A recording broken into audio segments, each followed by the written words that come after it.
En manchette ce soir, un adolescent arrêté en lien avec le meurtre de l'individu samedi à Lac-Simon.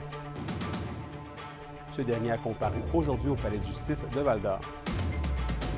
En caucus à Rouyn-Noranda, le chef du Parti québécois réagit à la démission du super-ministre Pierre Fitzgibbon. Je ne vois pas d'autre solution qu'un remaniement ministériel en bonne et due forme. Et la CSN dénonce la gestion du dossier des maisons des aînés par Québec. C'est un tout, hein? C'est un cercle sur lequel on aurait dû s'attaquer d'abord avant de penser ouvrir plus de résidences.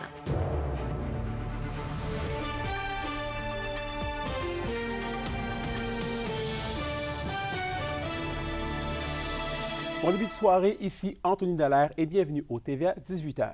On revient sur cette altercation mortelle survenue ce week-end à Lac-Simon. Toujours sous le choc, la communauté émet ses premières réactions suite au drame. Félix Blacquer revient sur les faits.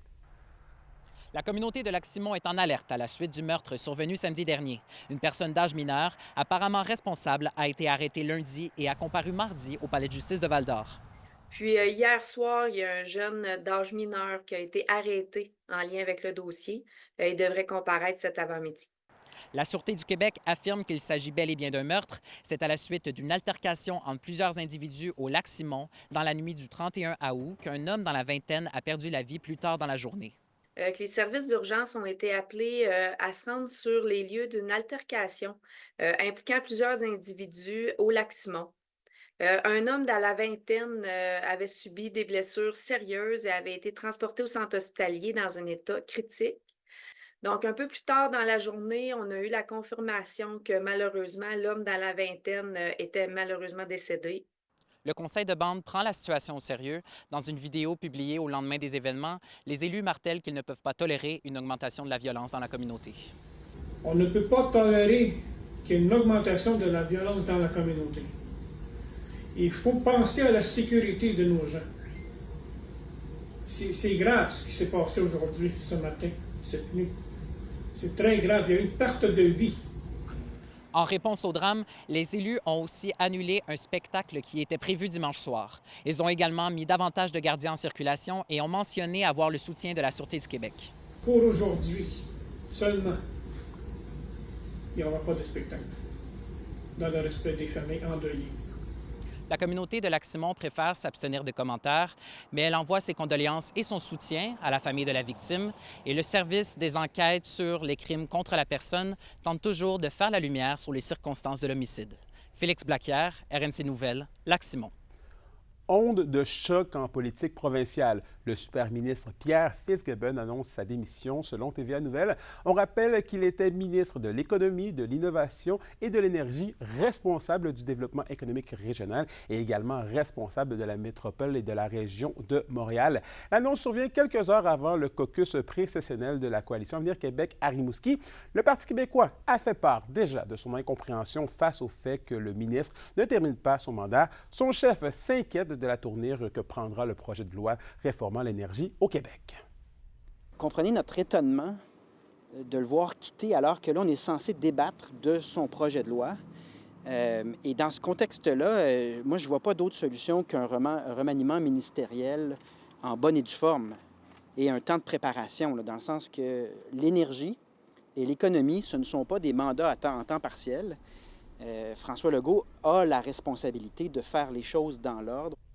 D'ailleurs, les élus du Parti québécois sont rassemblés à Rouyn-Noranda jusqu'à jeudi. Ils préparent la rentrée parlementaire. Plusieurs enjeux, dont la santé, y sont abordés. Reportage d'André Audet. Les péquistes ont choisi de s'arrêter à Rouyn-Noranda pour tenir leur caucus de préparation à la prochaine session parlementaire. Il y a un an, on avait déterminé que c'était important pour nous d'être en Abitibi, de s'intéresser à l'Abitibi et au Témiscamingue par rapport à ce qu'on considère sont des injustices. On a toujours été le parti des régions et c'est dans notre mentalité que peu importe où on se trouve au Québec, on devrait obtenir le même niveau de service. L'accès aux soins de santé en région occupera une place centrale dans les discussions en caucus. La dépendance à des travailleurs autonomes qui ne font que passer est un problème qui s'est accentué sous la CAQ. C'est plus coûteux, c'est moins de qualité de soins. Il faut attirer des gens sur une base permanente. D'une part, il faut penser à des incitatifs qui les amènent à s'engager sur un certain nombre d'années. Mardi, les élus ont d'ailleurs rencontré des intervenants locaux comme les préfets des MRC pour discuter des problèmes sévissants dans le réseau de la santé. Cette dynamique-là, je pense que c'est une dynamique de dialogue puis de travail, de concertation qui est bien amorcée puis qu'on a l'intention de continuer pour les 2 prochaines années, les années suivantes. La gestion de la protection du caribou forestier, notamment à la Harde de Val-d'Or, préoccupe le Parti québécois. Moi, je comprends les gens d'ici qu'on a rencontrés qui ont dit le fédéral n'a pas d'affaires là-dedans. On est parfaitement d'accord. Québec est parfaitement capable de gérer à la fois sa forêt, sa faune et sa flore, mais encore faut-il que le gouvernement cesse de pelleter par en avant le problème puis qu'il prenne des décisions sur la base de toutes ces études puis toutes ces analyses qu'on a amenées au cours des dernières années. Le PQ se dit aussi sensible à l'enjeu du manque d'infrastructures sportives dans la région. Au Parti québécois, on maintient notre engagement de réparer l'injustice d'investissement en infrastructure pour certaines régions en réservant une partie du PQI, c'est-à-dire une partie des dépenses en infrastructure du gouvernement du Québec, en réservant une somme exclusivement en rattrapage pour les régions victimes ou dans une situation de sous-investissement. Selon les plus récentes projections de Québec 125, le PQ domine dans le comté d'Abitibi-Ouest alors qu'il est au coude à coude avec la CAQ dans celle d'Abitibi-Est et de Rouyn-Noranda-Témiscamingue. Être rigoureux dans chaque étape de préparation, de sorte que ce qu'on dit, on l'a réfléchi puis on l'a vérifié avant de le dire. Donc, on veut se distinguer par la rigueur de notre travail. Et ça, je pense que ça va compter lors des prochaines élections. Le caucus péquiste débute mercredi. Une rencontre citoyenne est aussi prévue en soirée. Les travaux qui se concluront jeudi après-midi. André Audet, RNC Nouvelles, Rouyn-Noranda. Vos réponses à la question du jour TVA. Une présentation de la Clinique infirmière Nord-Ouest partout dans la région. Nous vous offrons des consultations rapides avec des infirmières et infirmières praticiennes spécialisées et un nouveau service de téléconsultation. Contactez-nous pour plus d'informations ou visitez notre site Web. Et à la question du jour, on vous demandait, voyez-vous la tenue du caucus pré-sessionnel du Parti québécois Rouyn-Noranda? D'un bon œil, vous avez répondu non à 56 %. Dans le monde syndical maintenant, les maisons des aînés à Val-d'Or et Rouyn-Noranda ne sont pas prêtes à accueillir nos gens âgés. C'est du moins l'avis de la CSN. Malgré 300 millions de dollars investis, le ministère de la Santé n'aurait pas planifié trouver les personnels pour s'occuper des futurs occupants. Entrevue d'Yvon Moreau. Donc, c'est pas vrai qu'on s'en est si bien sorti. C'est nos travailleurs et travailleuses qui s'en sont pris plein les épaules pendant l'été et qui malheureusement se voient annoncer que ça va se prolonger là, sur l'automne. C'est aussi nos résidents qui ont payé pour puis qui se voient couper certains soins, qui se voient détériorer la qualité de leurs soins, la qualité de leur autonomie aussi. C'était supposé d'être pour l'été, ça se prolonge encore à l'automne, donc on voit pas la fin de ce plan de contingence-là. Donc, on voit pas comment le CIS va pouvoir fournir la main-d'œuvre suffisante pour ouvrir la maison des aînés. D'ailleurs, je les ai interrogés là-dessus la semaine dernière et on n'avait pas de réponse à me donner concernant la date d'ouverture du centre de Val-d'Or et de celui de Rouyn-Noranda. Donc, nous, ce qu'on a besoin pour l'Abitibi, c'est des gens qui vont venir s'établir ici à long terme. Donc, on va être capable de leur offrir un logement, qu'on va être capable de leur offrir des places en CPE, qu'on va être capable de leur donner des mesures attractives pour venir s'établir. Donc, nous, ce qu'on a suggéré à M. Dubé, c'est entre autres d'inclure l'Abitibi-Témiscamingue pour la prime de disparité régionale que le nord du Québec et le Témiscamingue ont déjà. On a aussi parlé de forfait d'installation pour attirer des familles à venir s'installer ici en Abitibi. Mais pour ça, il faut avoir des logements. C'est un tout, hein? C'est un cercle sur lequel on aurait dû s'attaquer d'abord avant de penser ouvrir plus de résidences. Ça ne doit pas être facile, là, mais il y a moyen de guérir le mal de tête de M. Dubé, j'espère. On le souhaite. On le souhaite. Il nous a dit ne pas être au courant de toute cette situation. Donc, on semblerait l'avoir éclairé sur beaucoup de choses. Donc, souhaitons que le message va repasser et qu'on verra à un moment donné lumière au bout du tunnel. Souhaitons qu'il n'abandonnera pas son poste. Exactement. Merci, Mme Massica. Souhaitons-le ou pas. Sur nos routes maintenant, un grand excès de vitesse a été intercepté dans le parc La Vérandrie hier vers midi. Un homme de 22 ans, résident de Saint-Hubert, a été arrêté par la police à la hauteur du kilomètre 468. Il a été capté au cinémomètre à 185 km/h dans une zone de 90.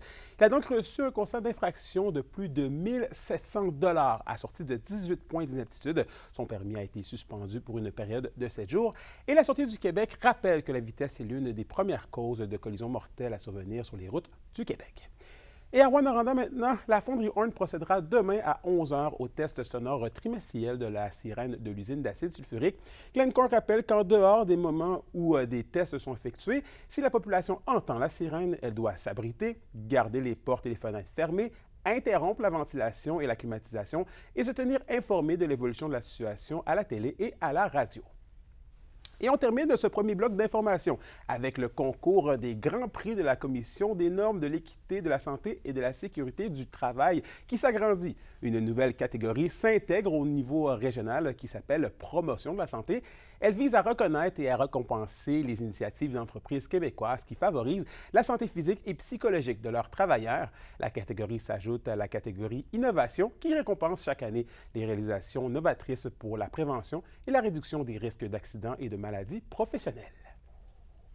L'indice boursier minier au TVA Nouvelle 18h est une présentation de GFM Groupe Financier. Dirigeants d'entreprises et particuliers, fiez-vous aux experts de GFM pour vos placements, assurances de personnes et assurances collectives. Car pour vous, ils vont au-delà de la finance.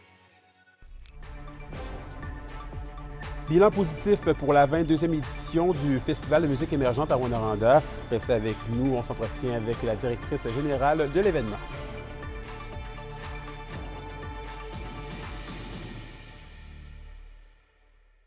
Les SADC de l'Abitibi-Témiscamingue et du nord du Québec vous présentent la bonne nouvelle économique TVA. La 9e édition du tournoi amical de balle-molle de la ville de Matagami s'est déroulée les 23 et 24 août. 650 personnes ont encouragé les 12 équipes inscrites dans une ambiance festive. L'organisation a été rendue possible grâce aux finissants de l'école Le Delta et l'association de hockey mineur. Un espace de prévention santé était tenu par le centre de santé durant l'événement. Les SADC, partenaires de l'économie de la région. La directrice artistique du Festival de Contes et légendes en Abitibi-Témiscamingue, Nicole Garceau, se retire de l'organisation. Elle était à la tête depuis le début du festival, soit il y a de ça 20 ans. Elle dénonce des malentendus au sein du nouveau conseil d'administration qui s'est établi en mars dernier. Nicole Garceau confie qu'elle voulait passer la direction après l'édition 2023, mais que pour assurer une transition en douceur, elle a maintenu les rênes pour celle de 2024. Elle ajoute que sa méthode de travail n'a pas rencontré l'harmonie avec le nouveau CA et qu'elle a été écartée à la conférence de presse du festival. Le président actuel est Alexander Wolowski. La chronique culturelle vous est présentée par Bruno et Jasmin Leclerc, denturologistes. Des cliniques à la fine pointe de la technologie pour vous servir à La Sarre et à Amos. Et on se tourne vers vous, Roxane, avec des visiteurs venus des 4 coins du Québec. L'organisation du FME célèbre une 22e édition plus que parfaite. Bien oui, un bilan là, de la 22e édition du Festival de musique émergente en Abitibi-Témiscamingue là, qui a eu lieu en fin de semaine. Un bilan extraordinaire. Le festival là, qui a montré des salles combles à presque tous ces spectacles-là, même ceux qui étaient là, sous la pluie. Les amateurs de musique de la région et d'ailleurs ont été au rendez-vous ici à Rouyn-Noranda. Marie-Luce Doré, la directrice générale du FME, se dit très satisfaite de cette édition 2024. Très contente. On a eu plusieurs spectacles, aussi des shows cachés qui ont attiré des gens. On sent que les gens sont à l'affût aussi. Là. Ça, c'est les événements un petit peu satellites spéciaux aussi ont connu un bon succès. Donc oui, vraiment, là, j'ai l'impression qu'on peut dire que c'est une édition, un succès sur toute la ligne, comme je disais tantôt. On peut dire qu'on est sûrement à peu près dans les mêmes eaux que l'année dernière au niveau de l'achalandage. Donc, il n'y a pas eu de perte. Là. Comme je disais, on a eu beaucoup de spectacles qui ont affiché complet ou presque. Donc, c'est vraiment une belle année à ce niveau-là. Puis aussi au niveau de la délégation de pros internationaux, on a eu un nombre record de délégués de l'international, beaucoup de journalistes. Ça aussi, ça a été vraiment un succès. Et Roxane, il n'y a pas juste le FME qui a fait des heureux ce week-end, puisque la foire du camionneur de Barrault a attiré une foule monstre cette année. Et oui, Anthony, je vous le dis, là, les festivals qu'il y a eu ce week-end en Abitibi-Témiscamingue là, ont porté leurs fruits parce que du côté de la foire du camionneur de Barrault, là, on peut qualifier que la 36e édition est une année record. Les billets pour le spectacle là, de vendredi, c'était tous vendus en moins de 24 heures et l'achalandage là, sur le site tout le long du week-end était plus qu'impressionnant. Puis je me suis entretenue aujourd'hui avec le président de la foire du camionneur de Barrault, Éric Bourque et il est extrêmement content de la tournure des événements.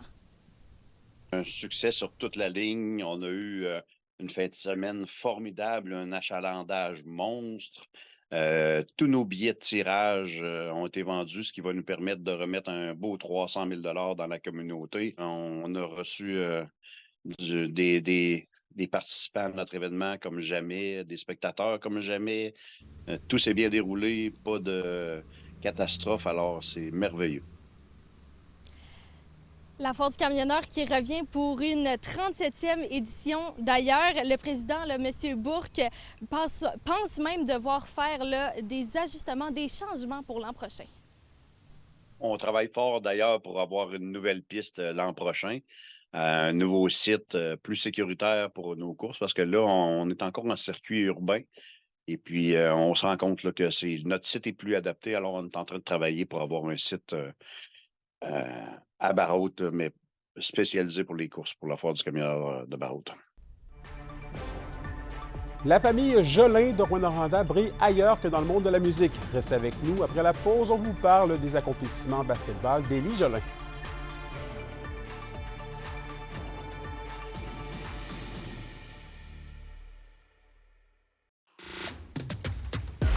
Les sports vous sont présentés par Thibaut GM, votre concessionnaire de confiance à Rouyn-Noranda, là où qualité et choix se rencontrent.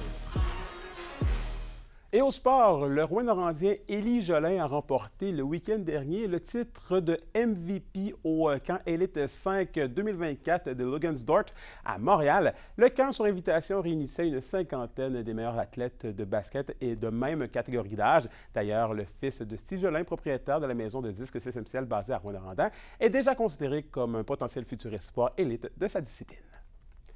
Et on termine en boxe. Beaucoup de choses arrivent à grands pas pour le boxeur rouyn-norandien Gabriel Ali Ndiaye, à commencer par le camp de sélection des moins de 23 ans organisé par Boxe Canada. L'athlète y participera du 12 au 20 septembre prochain.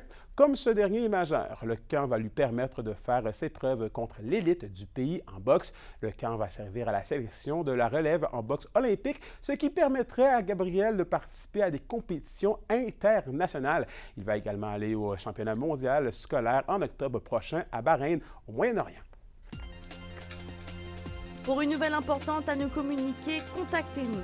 Nouvelle au pluriel @rncmedia.ca, par téléphone 1-866-463-4636 et notre site web tvabitibi.ca.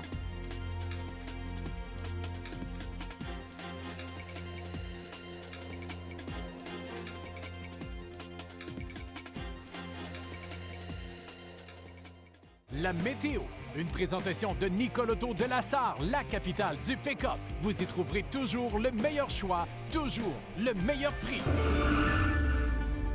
Bon, à la météo, Roxane, Dame Nature ne nous fait pas de cadeaux et c'est de la pluie qui nous attend cette semaine.